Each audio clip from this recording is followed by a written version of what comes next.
Hi there, my name's Jim. I don't know about you, but I really enjoy watching shop tour videos. So today I made one. So if you have any kind of interest in that sort of thing, this is the video for you. Let's go on an adventure together. It's going to be a lot of fun.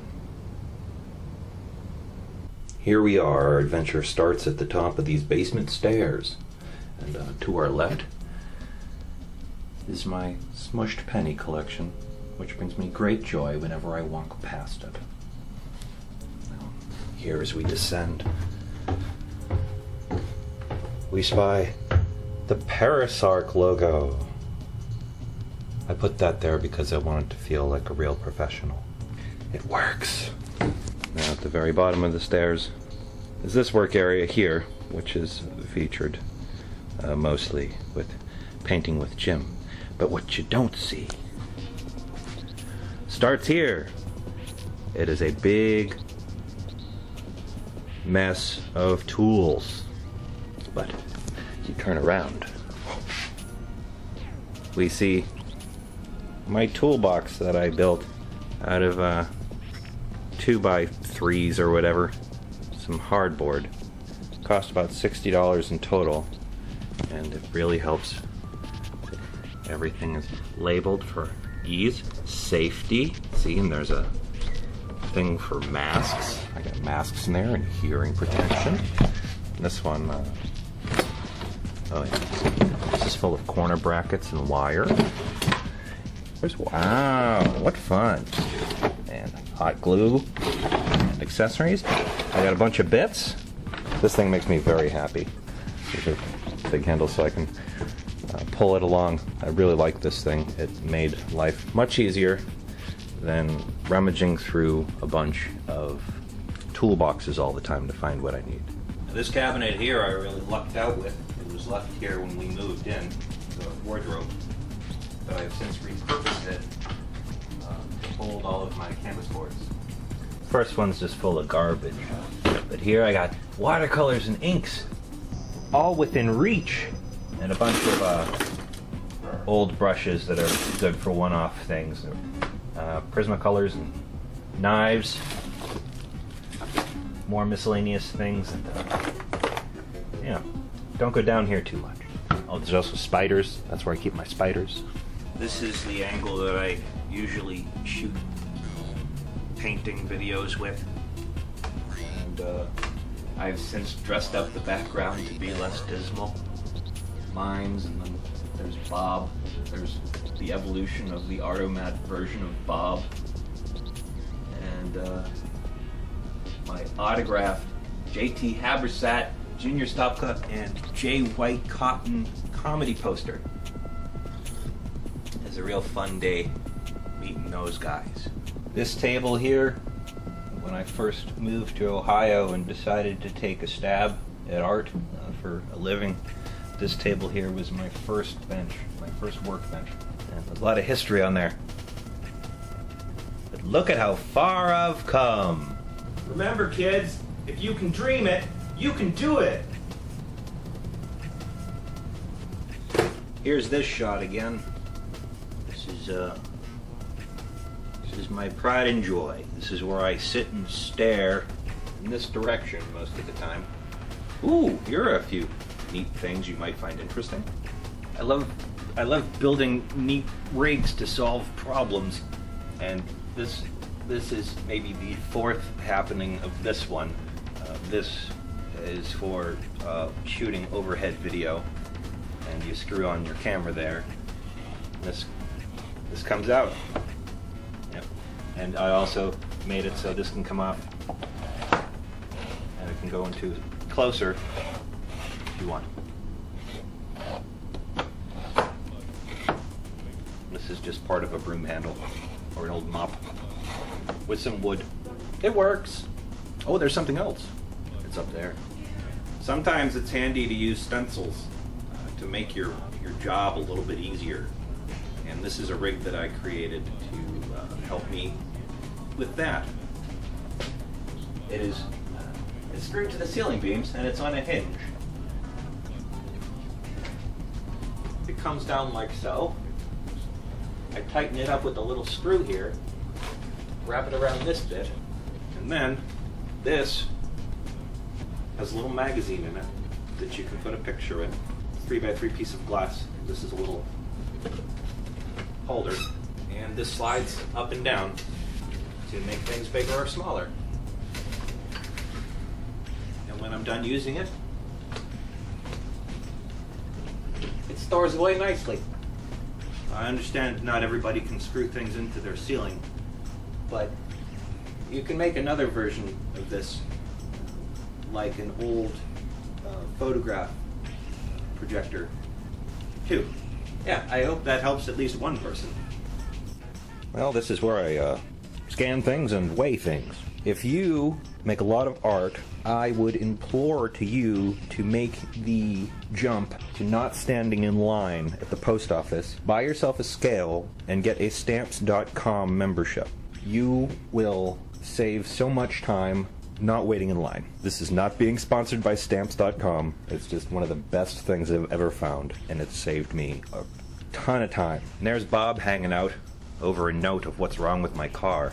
So please buy something so I can fix my car. This is Penelope. Penelope? That's Penelope. She doesn't do anything. This might be my happiest place, besides from over there.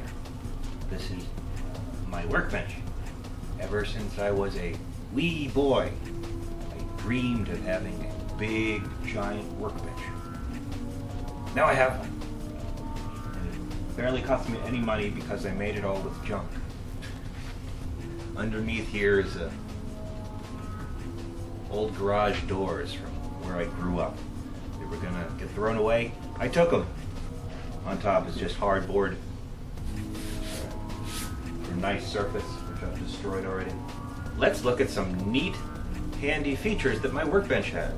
First, it's a Vise. It's not just any old Vise, though. It's my Vise. And it only took 20 years to get one. But now I have one, and I barely use it. But anytime I see an old piece of furniture or something that's about to get thrown away, especially drawers, grab them. You never have enough drawers if you have a bunch of crap. There you go. There's mostly printer paper there. There's a whole bunch of matting boards there I like to use. And these sketchbooks and all different types of paper down there. This guy here, which is right next to it, keep my cutting board for things. And then there's shipping supplies.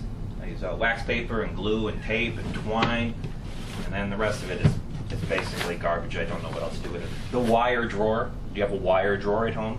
Please leave a comment. Tell me all about your wire drawer. I've been collecting saws probably since 2000, but they can get pretty pricey, so you need to spread it out, over years to get what you need. But I finally got this guy, which is a table saw from Harbor Freight. It's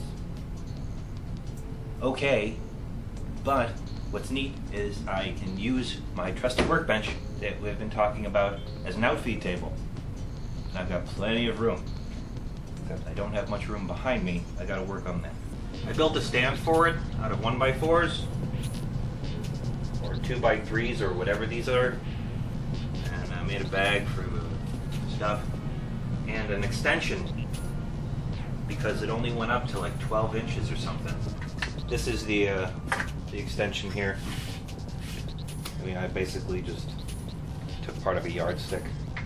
So I can cut up to 29 inches, pretty much. I didn't think this fence was going to work, but then it did. So that was really cool. And I keep all the safety stuff on because I like my fingers. For now. I guess they're okay for now. Who knows how I'll feel about them in the future. Yeah, this whole setup probably cost $150. And I don't have plans on my website, but a little bit of ingenuity on your part. And you can have this big piece of shit too. A little bit further over here I have a router and a miter saw and a sander. But let's go see my buddy, the drill press. So I picked this guy up at Harbor Freight as well, and this was another big dream, to have something to drill a bunch of holes, because I always wanted to make pachinko type banks and stuff. And it's funny, once you get something like this, you sometimes you don't do what you wanted to do with it. But one day I was drilling a bunch of holes, vroom, vroom, vroom, and I started feeling very ill. And it became apparent to me that the whole drill was electrified because there was a loose little rubber nipple up there keeping things under control. So I'm glad I didn't die. Harbor Freight quality. Harbor Freight quality. It's a crapshoot with those guys. But I opened it up and I fixed it, and I have not been grievously killed yet. This drill press is also on a table that was going to get destroyed, so now I can keep my bits in that drawer, and also my sawdust. I can keep whatever I want in this drawer. If you have a drawer, you can keep whatever you want in your drawer. Don't let anyone tell you otherwise. It's your drawer. Your rules. My drawer. My rules. This is a dedicated shelf where I store all of my garbage. Here's another very well organized pile of more garbage. And this is where I keep all my mimes. These are for sale, you know. Over here I have a bandsaw, and this little thing that was going to get thrown away also is now home to all my mold making materials. I'm currently working on something for my friend William. I hope it works. Here's a very old version of a mime on a plum. Hello! Hello! And this big bin is where I store all of my cocaine. I'm only kidding. It's just hydrocal. The last stop of our excursion is this table and that sink. As a youngster, I could only dream of having a work sink. But now my dream has become a reality. Helpful hint: save all of your old shower curtains because they make great barriers so you don't get everything you own all disgusting when you do big messy things. They're better than sheets, old sheets. And last on our tour is my bucket full of disgusting, soaking old paint palettes that are awaiting being cleaned and being used to make new and exciting artwork from your pal, me. I hope you've enjoyed this tour of my shop, my basement. Thank you for spending this time with me. And if you'd ever like to buy something that I make down here, there are links below. Thanks for being here, and I hope you have a super day or night, whenever you're watching.